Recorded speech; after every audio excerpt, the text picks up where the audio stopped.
Hi అండి. Today ఇల్లు ఇల్లాలు పిల్లలు ఎపిసోడ్ ఏం జరిగిందో చూద్దామా. రే నువ్వు కావాలనే కదరా నన్ను ఆట పట్టిస్తున్నావు. అంత అయ్యో నీకు తెలిసిపోయిందా ప్రేమ. రే నీ సంగతి చెప్తాను రా, ఉండరా నీ సంగతి చెప్తానని చెప్పేసి ప్రేమ వెంటపడి కొడుతూనే ఉంటుందండి. ఇంకసలు కొట్టేసరికి ఓ పక్క నుంచి మన సాగర్, నర్మదా నేను బయటికి వెళ్ళి వస్తాను. సాగర్ ఎక్కడికి ఎక్కడికి వెళ్తున్నావు? అదేంటి నర్మదా నేను బయట వెళ్తున్నా. మరి నువ్వు బయటకు వెళ్తే ఈ బట్టలు ఎవరు ఉతుకుతారు? నేనేమో చుట్టూ ఊడ్చి మన వాట ముగ్గులు పెట్టి నేను అన్నీ చేశాను. ఈ బట్టలు ఎవరు ఉతుకుతారు? ఈ బట్టలు ఎవరు ఉతుక్కపోతే ఎక్కడికి తీసుకెళ్ళి నేను పెట్టను?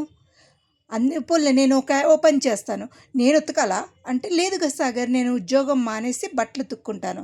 చెప్పు మానేమంటే మానేస్తాను అని అనేసరికి వద్దులే నేనే చేస్తానులే అని చెప్పేసి, అదే ఇది వరకైతే అందరం కలిసి ఉండేవాళ్ళం కాబట్టి మనకి ఇబ్బంది ఉండేది కాదు. మరి ఇప్పుడు వేరుగా వచ్చినప్పుడు పనులన్నీ షేర్ చేసుకోవాలి కదా సాగర్ అని చెప్పేసి అనేసరికి సరే నువ్వు మానేమంటే మానేస్తాను, వద్దులే అని చెప్పేసి మన సాగర్ పట్టుకుని వచ్చేసి కూర్చుంటే పక్కనే ప్రేమ ధీరజ్ కూడా బట్టలు ఉతుకుతూ ఉంటారు కదా.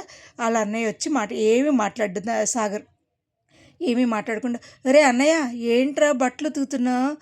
రే అన్నయ్య, నాయన బట్టలు ఉతుకుతున్నావా అన్నయ్య అంటూ మన ధీరజ్ సాంగ్ పాడుతూ ఉంటాడు.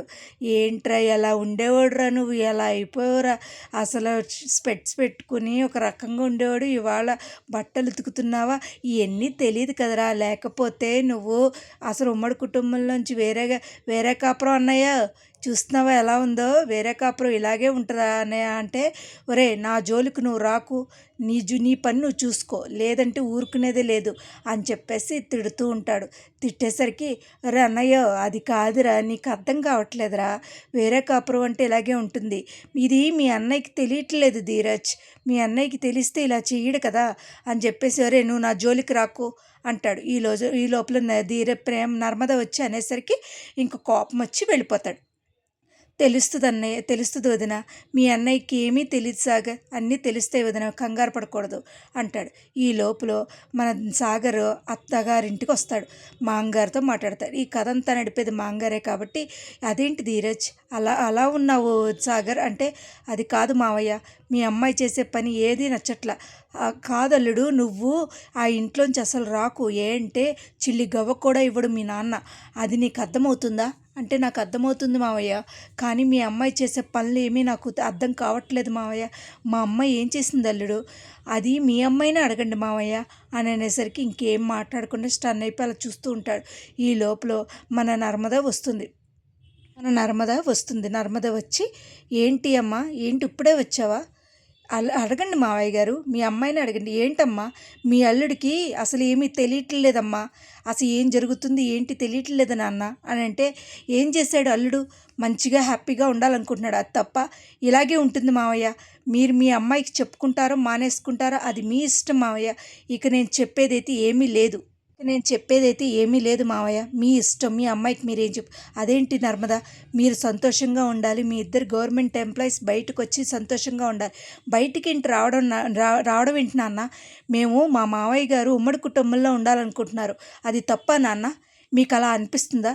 ఉమ్మడి కుటుంబం ఏంటమ్మా, ఆ రోజు భాగ్యం వాళ్ళు వచ్చి చెప్పారు కాబట్టి సరిపోయింది, ఏంటి భాగ్యం వాళ్ళు వచ్చి చెప్పారా, ఏం చెప్పారు నాన్న, ఏదో చెప్పారమ్మా, అవన్నీ నీకు అనవసరం, అవన్నీ నువ్వు తలకెక్కించుకుంటున్నావా నాన్న, మాది ఉమ్మడి కుటుంబం, మా మామగారు నన్ను కూతురు కన్నా ఎక్కువ చూసుకుంటారు నాన్న, ఆ విషయం మీకు తెలుసా, ఎప్పుడు సాగర్ ఇలాగే మాట్లాడతాడు, సాగర్ గురించి మీకేం తెలీదు, మీరు మాట్లాడకండి మధ్యలో అని అనేసరికి, అది కాదమ్మా, మీరు హ్యాపీగా అందరూ కూడా ఇప్పుడున్న పరిస్థితుల్లో వేరే కాపురం వచ్చేయాలనుకుంటే మీరు ఇలా మాట్లాడతావేంటమ్మా, అంతా నీ ఇష్టం అని చెప్పేసి వెళ్ళిపోతాడు. ఈ లోపల అదేంటమ్మా అంతా నీకోసమే చెప్తున్నారు, మగోళ్ళు చెప్పిన మాట తప్ప మనం ఎదిరించకూడదంటే, నేను అలాంటి దాన్ని కాదమ్మా, ప్రశ్నిస్తాను, నా మొగుడిని దారిలో తెచ్చుకుంటాను అని చెప్పేసి మన నర్మద వెళ్ళిపోతుంది. ఈ లోపల మన వల్లి కూర్చుంటుంది, ఆ ట్యాబ్లెట్లు అలాగే చూస్తుంది. ఏంటే వల్లి అలా చూస్తున్నావు అంటూ సుక్కు వస్తుంది.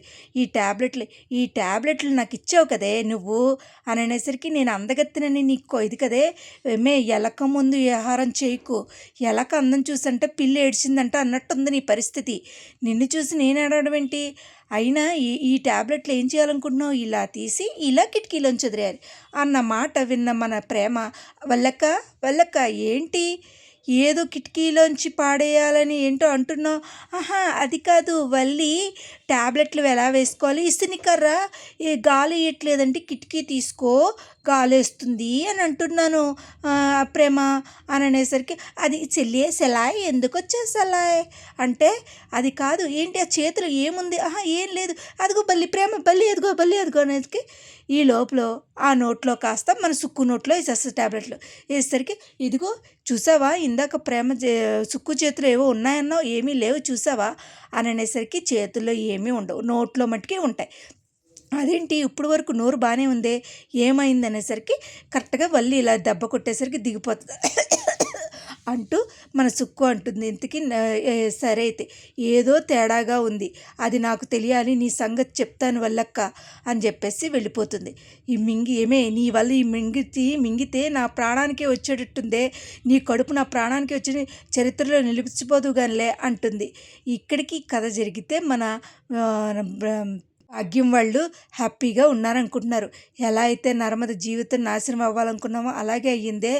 ఇప్పుడు నర్మద మన వల్లి జోలికి రాదు, కడుపు విషయం తెలుసుకోదు అని అనేసరికి ఈ లోపల ఖచ్చితంగా వాళ్ళు ముగ్గురు వచ్చేస్తారు. ఎందుకంటే వాళ్ళ నాన్న చెప్పాడు, ఇవాళ నేను ఇలా ఉంటా కారణం భాగ్యం వచ్చి చెప్పబట్టి అని అనేసరికి ఆ మాట ఇచ్చుకుని, సిగ్గులేదు నీ కూతురు వాళ్ళు చందు బావ వద్దన్నా కూడా నీ కూతురుని కడుపుతో ఉందని బాధ పెట్టకూడదని తీసుకొస్తే ఎత్తుల మీద ఎత్తేసి ఇంకొక పనులు చేయాలని చూస్తావా, ఎన్ని తప్పులు చేస్తావు, నీ బతుక్కి ఏమన్నా సిగ్గుందా, అసలు ఒక తప్పు మీద ఒక తప్పు చేస్తావా, నీ బతుక్కి సిగ్గు లేదు, అసలు నేను సిగ్గుమాలిన దానివి అనేసి కొట్టినా కూడా చిచ్చి నీలాంటి దాన్ని కొట్టినా కూడా అసహ్యం వేసేస్తుంది అని చెప్పి నర్మదా ప్రేమ లెఫ్ట్ అండ్ రైట్ ఇచ్చేస్తారు. మరి రేపటి ఎపిసోడ్లో ఏం జరుగుద్ది, అసలు ఈ భాగ్యం వాళ్ళు ఏం చేశారని అంటారు, అసలు ఈ భాగ్యం వాళ్ళని ఏం చేస్తారనేది చూడాలి. ఇదేనండి ఇవాళ నా వీడియో కనుక, ఇదేనండి ఇవాళ ఎపిసోడ్. ఇవాళ నా వీడియోస్ కనుక మీకు నచ్చినట్టయితే లైక్ చేసి షేర్ చేసి సబ్స్క్రైబ్ చేయండి. Thank you so much. Thank you.